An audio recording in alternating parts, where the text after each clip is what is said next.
Hey everybody, it's Star23X with the Utterly Average Gamer channel, and today we are going to do what I guess is a part 2 to the previous base build video. Today we're going to build the economic version that you could absolutely do for yourself by day 7. The clock says day 1, but I did give myself some XP and brought myself up to level 10. We're at game stage 12.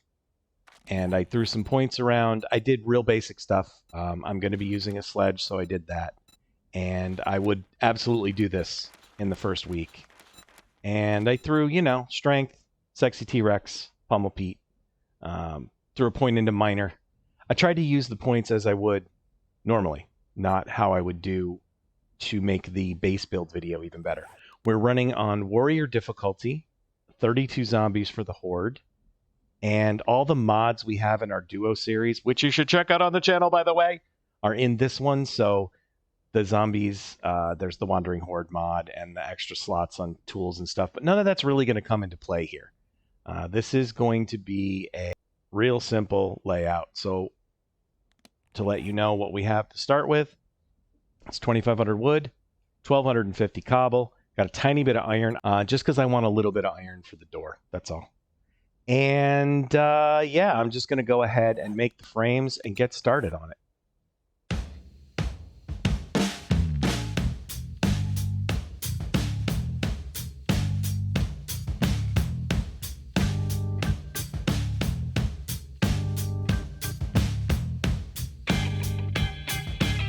Forgot something. I don't think it's unreasonable to have a level 1 hammer by day 6, so that's what we're doing. Make sure you upgrade your interior blocks for pillars before you end up covering them up and you can't do it in the future.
So the bars on the bottom would be so that if I did have a shooting turret in the future, it could shoot the ground down there and aim at the path and stuff. And also I can do dogs, crawlers, people whose legs I've taken off. But for the melee window portion, we are going to go with this right here. And the reason I go with this, I've probably said this in other videos, but I'm going to continue to say it again. Zombies can crawl through things they're not supposed to in Alpha 20. It's supposed to be an unfettered 3-meter block that they can crawl through, right? Those are the rules, right? It has to be 3-meter block, an empty block of space. They can fit through it, even though we can't.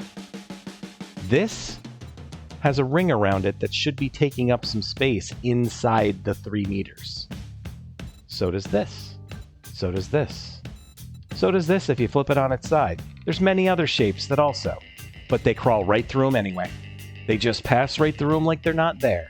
So after experimenting with every single freaking... They can even walk through this, by the way. They can crawl right through the gap in there.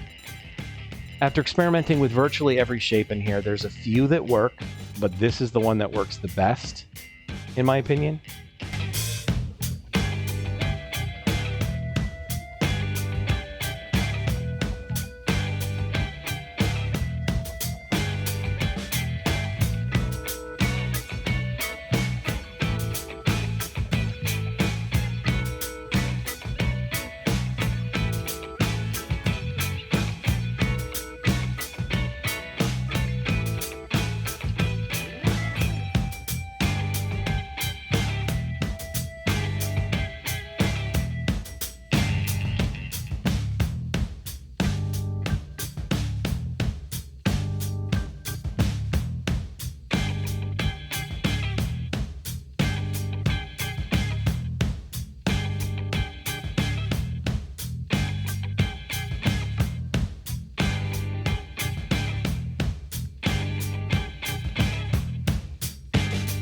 Okay, so that's the whole thing laid out. What we need to do now is make the staircase.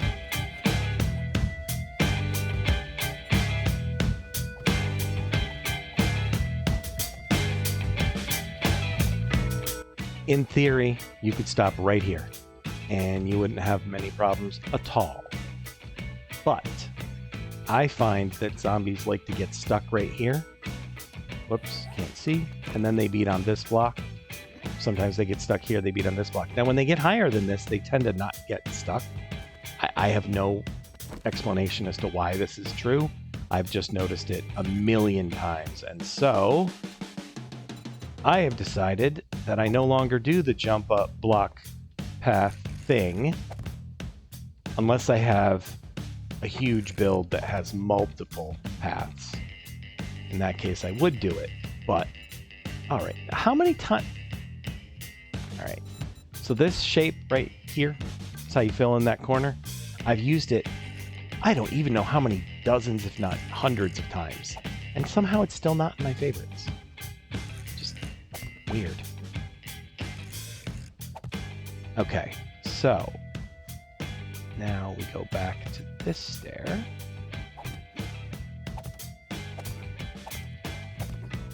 That's it. That's the base. Makes it easy for them to get up. They do the thing. Now, let's talk about why. Why these poles? Well, unless you're perfectly aimed dead smack center on it, which is real hard to do. See how it pushed me to the side? All I did was walk forward. All I did was walk forward on it. Well, it does the same thing to zombies. Not to mention that when they jump, they're uncoordinated, so they often fall off this skinny little thing. Not all the time, but often. And blah, blah, blah, blah, blah. Now, should they make it far enough to get to here? Well, that's why we are going to have one of these bad boys. Level 2, you know what? Honestly, I'd rather just have a level 1 because that seems far more realistic for the first week.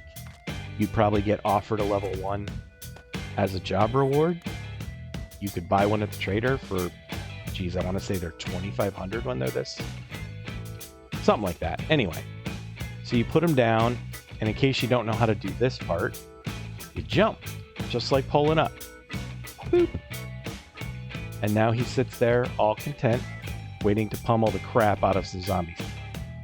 Put it on this side, your right if you're facing your path, because the button for the demos is on your left if they're facing you. And you want him to punch them on their right side of their chest, your left. No. Nope. Backwards, their left, your right, and push them off that way. The button's on the other side is my point. Less of a chance of him setting it off. All right, let's upgrade. And, yeah, that's going to be pretty much it. You can see how much material we have left. So we're just going to go ahead and spend it.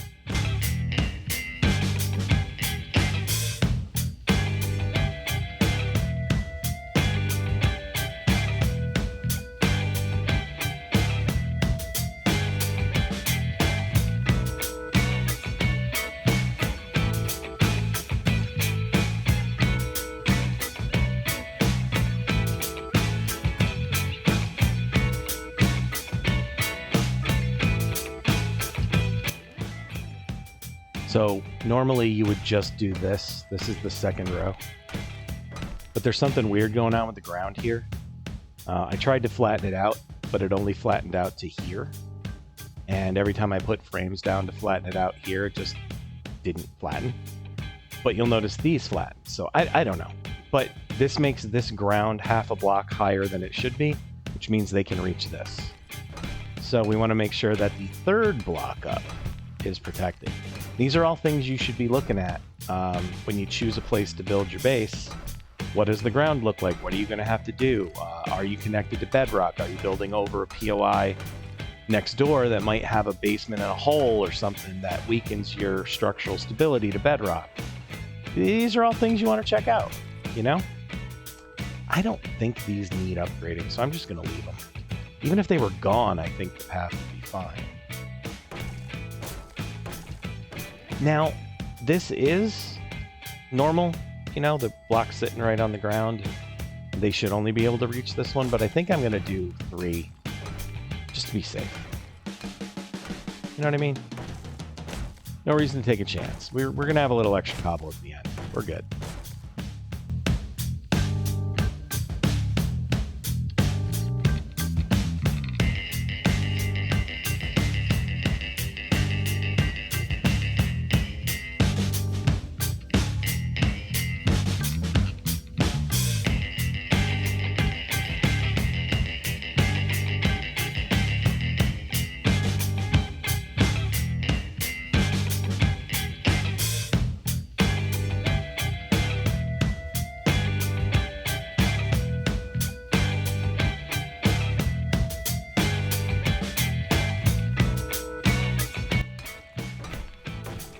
Of course, you're going to want to upgrade anything that's, I guess you'd call it zombie facing, to whatever the best material is you have on you. Always. That's just a rule for me. You play how you want, but if I have the material to upgrade the part of my melee window or whatever that the zombies are coming in contact with, I'm going to do it every time.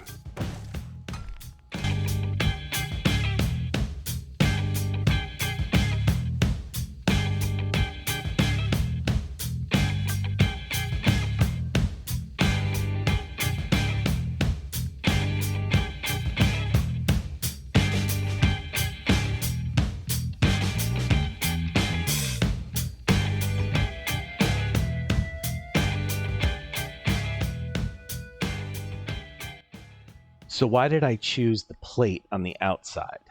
Well, because I want to be able to put stuff down if I need to in these spaces here.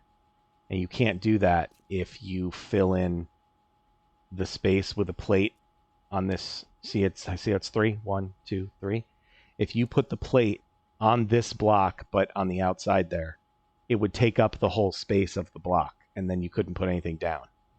You'd be completely limited to only putting something down on this block here, which is going to suck if you have a shooting turret, because you want to put that down here or here, not just and only here, because then you're standing in front of it half the time, and it's just no bueno. So that's why I did this deal where I put the plate there to support the plates above. And now you understand why I make the decisions I make.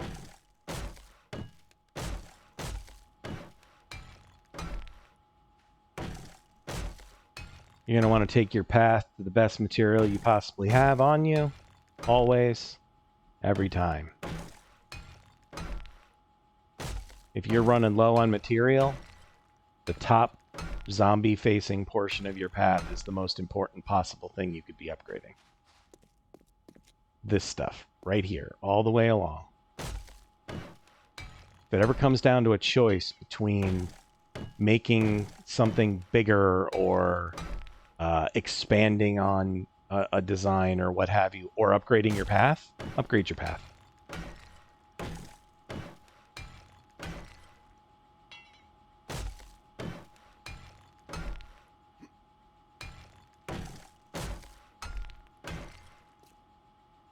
All right. That is actually everything that needs to be upgraded. We could absolutely fight from here. Now, what I know is going to happen is zombies are going to get all agitated when they get pushed off, and they're going to beat on these columns. So, you know, why not do some business like... Nope, that's not how that goes. There we go. That's what I'm trying to do.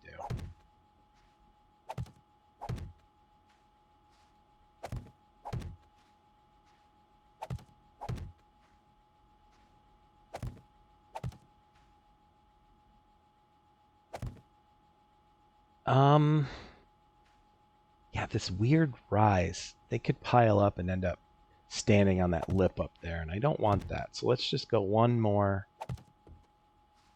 just so they can't get up there. Yeah, that should be fine. I guess this would be the part where you're going to have to decide, because you're covering that wooden block right there. Sorry, I didn't mean to put that one out. So you probably want to take it to cobble before you cover it, or whatever strongest material you have on you is. All right. So these, I'm just going to do wood because I don't think anyone's going to touch them. Which cobble we got left? 400? Yeah, we can afford some cobble.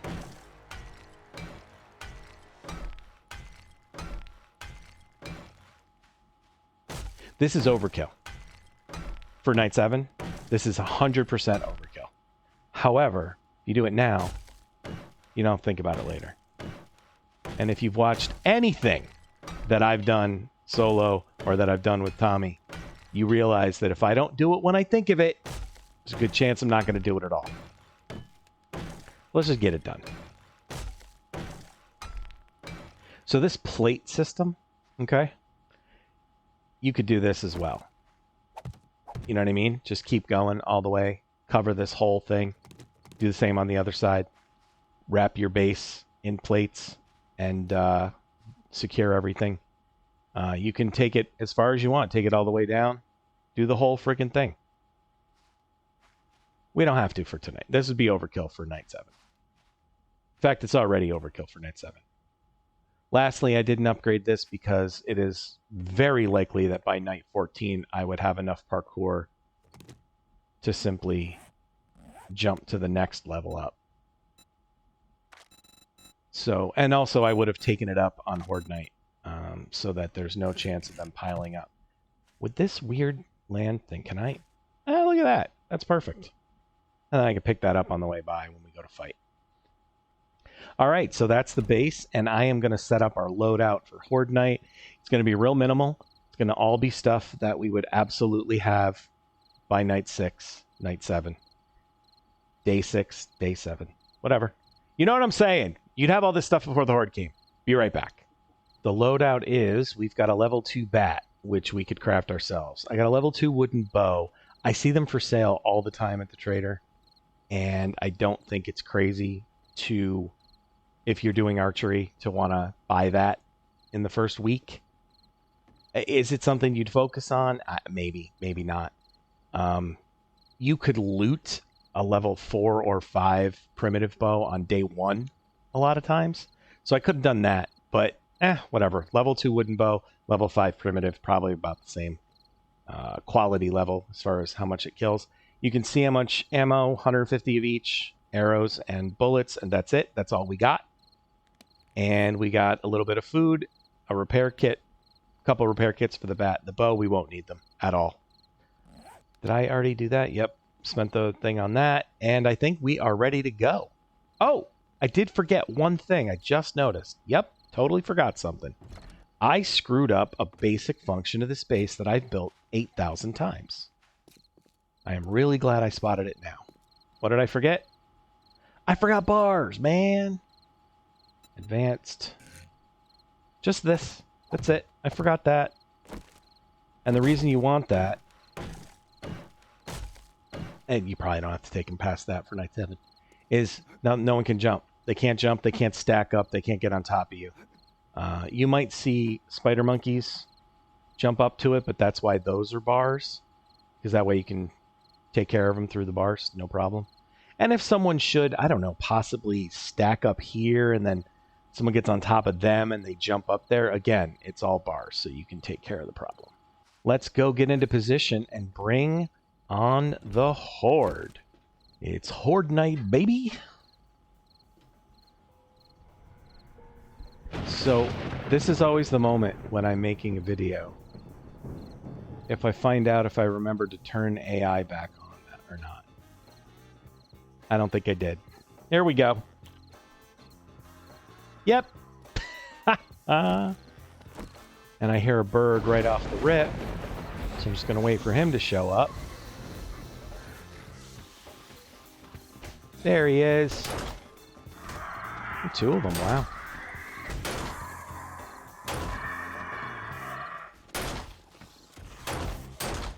Oh, come on. Wow. I mean, I could have zoomed in with the aim, but whatever. All right, so here's what we're going to do first. We are just going to watch this happen so you can see what the base does and how it works.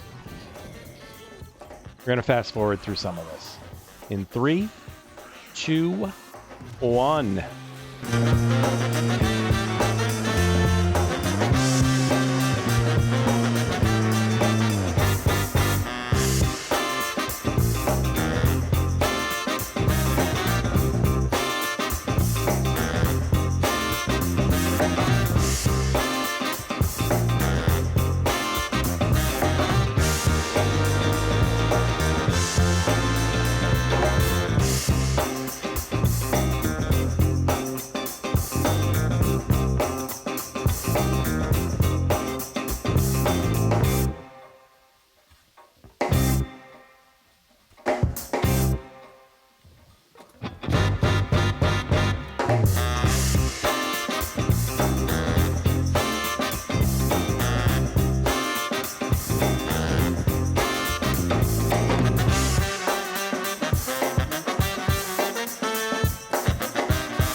I think this is it.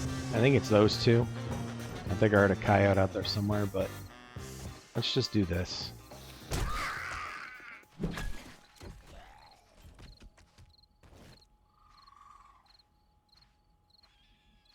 All right. That's the whole thing right there. Wow, all the arrows despawned before I got to any of them. It's always the same. Every first loot bag on a Night 7, I swear to God, it's always shotgun, brass, and then doorknobs. Every time. That was it. That was the base. How much damage? Not much. Nothing on that. Well, yeah, I noticed a couple times they, like, knelt down and were beating on blocks that they were just getting stupid. I don't know why. Not bad, not bad, not bad. Yeah, they broke this. That's okay. That's what they're there for. They're sacrificial. A little bit there. A little bit there. They really... They like to hang out in here and hit this one, and it was tough to get an angle on. Might consider making this out of something like... Let's look. Let's look. Let's see what we could do. Well, you could make it out of these, and arrows will go through those. And they still have the same hit points. But if you didn't like that look, you could probably maybe do... That's a full cube, right? Yeah, and if you turned it so that you could see through it, but then you couldn't wrap it in protection, could you? Or could you? All right, let's do that. This is just science. We're just messing around here, trying to figure something out.